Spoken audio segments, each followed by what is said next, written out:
नहमदुहु व नुसल्ली अला रसूलिहिल करीम अम्मा बाद फ़अऊज़ु बिल्लाहि मिनश शैतानिर रजीम बिस्मिल्लाहिर रहमानिर रहीम क़ालन नबिय्यु सल्लल्लाहु अलैहि वसल्लम खैरुकुम मन तअल्लमल क़ुरआन व अल्लमह औ कमा क़ाला अलैहिस्सलातु वस्सलाम। आप सल्लल्लाहु अलैहि वसल्लम की हदीस मुबारक आप हज़रात के सामने पेश फरमाई है। उसमें आप सल्लल्लाहु अलैहि वसल्लम ने फ़रमाया कि तुम में से सबसे बेहतरीन शख्स वो है जो कुरान पाक को सीखे और सिखाए। उलमा ने लिखा है कि इसमें नीयत का दुरुस्त होना सबसे ज़्यादा ज़रूरी है।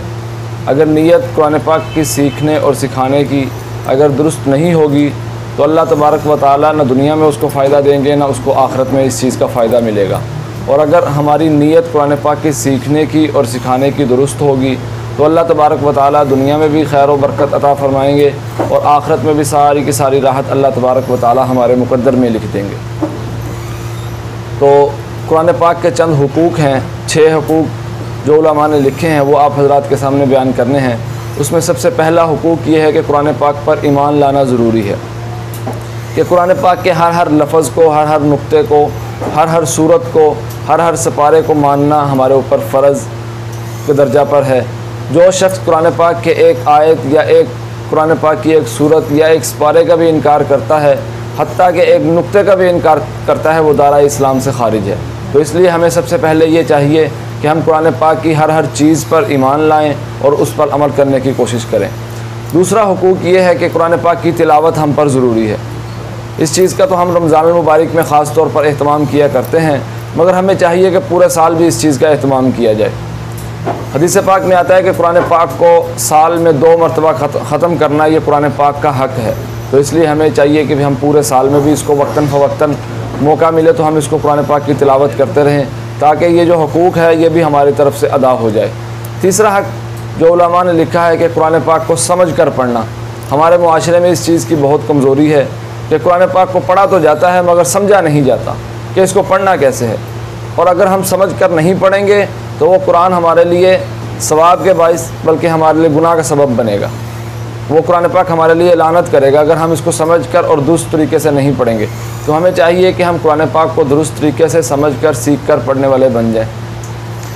फिर इसमें चौथा जो हुकूक़ बताया है उलमा ने वो ये बयान किया है कि कुरान पाक पर अमल करना, कि हम अपनी अमली ज़िंदगी में भी कुरान पाक को लाएँ। कुरान पाक में अल्लाह तबारक व तआला ने जो उसूल बतलाए हैं ज़िंदगी गुजारने के, हम उस पर अमल करें। आजकल हमारे माशरे में हम एक मोबाइल भी ख़रीदें तो मोबाइल बनाने वाला साथ में उसकी एक किताब भेजता है कि मोबाइल को आपने इस्तेमाल कैसे करना है। बाइक ख़रीदें तो बाइक वाला भी एक बुक देता है कि भी इसको इस्तेमाल कैसे करना है।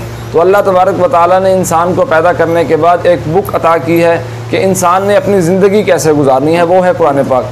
तो हमें भी चाहिए कि हम अपनी ज़िंदगी को कुरान पाक के उसूलों के मुताबिक गुजारें, इस पर अमल करते रहें। और फिर 5वां हुकूक़ जो उलमा ने लिखा है कि कुरान पाक की जो तालीमात हम तक पहुँचें, हम ख़ुद भी अमल करें और उसको दूसरों तक भी पहुँचाएँ। यह नहीं कि हम ख़ुद तो सीख लें मगर दूसरों तक इसकी तालीमात को ना पहुँचाएँ। तो इस चीज़ पर भी अमल करने की ज़रूरत है कि हम जो कुरान पाक के हुकूक़ या जो चीज़ें हम तक पहुँचें हम ख़ुद भी अमल करें और दूसरों को भी इस चीज़ पर लागू करने की कोशिश करें।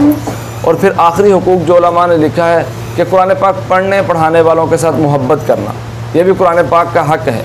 तो इसलिए हमें चाहिए कि जो मदारिस, मसाजिद, मकातिब में बैठे उलमा या बच्चे कुरान पाक पढ़ रहे हैं या जितने भी कुरान पाक के साथ जिस दर्जे तक भी मुंसलिक हैं, हमें चाहिए कि हम उनके साथ मोहब्बत करने वाले बन जाएँ। तो अल्लाह तबारक व तआला हमें जो कुरान पाक के हुकूक़ बयान किए गए हैं इस पर अमल करने की तौफ़ीक़ अता फ़रमाए। व आखिरु दावाना अनिल हम्दुलिल्लाहि रब्बिल आलमीन।